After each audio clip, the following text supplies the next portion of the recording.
भौजी हमसे हंसे बोले बतियावे के परी। भौजी हमसे हंसे बोले बतियावे के परी। दिल देवरो संगे तोहरा लगावे के परी।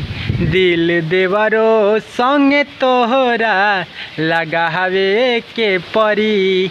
नेग देहब नाही घुंघटा उठावे के परी। दिल देवरो संगे तोहरा लगावे के परी। दिल देवरो संगे तोहरा लगावे के परी। हा श्रद्धा सजल बा दिल में देखती सुरतिया। मिलल नाही मौका तोहसे करी कवनो बतिया। श्रद्धा सजल बा दिल में देखती सुरतिया। मिलल नाही मौका तोहसे करी कवनो बतिया। हमरे खातिर एगो लईकी ले आवे के परी। हमरो खातिर एगो लईकी ले आवे के परी। दिल देवरो संगे तोहरा लगावे के परी।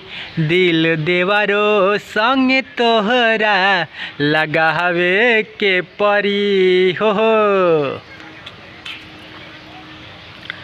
हाली हाली सपरत नइखे लमहर डगरिया।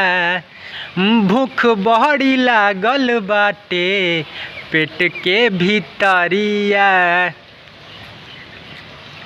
हाँ हाली हाली सपरत नइखे लमहर डगरिया।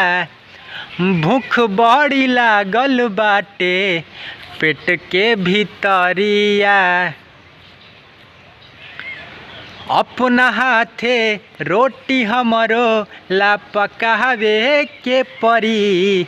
अपना हाथे रोटी हमरो ला पकावे के परी।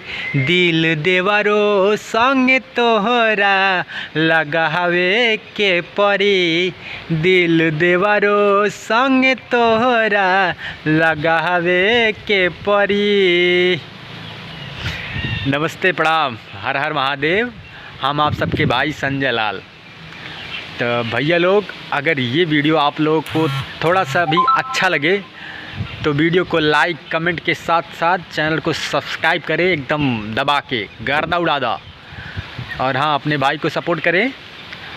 और वीडियो को अगर फेसबुक पेज पे देख रहे हैं तो मिस्टर संजय लाल फन को लाइक करें, फॉलो करें। और अगर कोई गाना आप लोग को लगे कि हम गा सकते हैं तो उसको कमेंट में ज़रूर बताएं, हम आपके लिए ज़रूर गाएंगे। नमस्कार।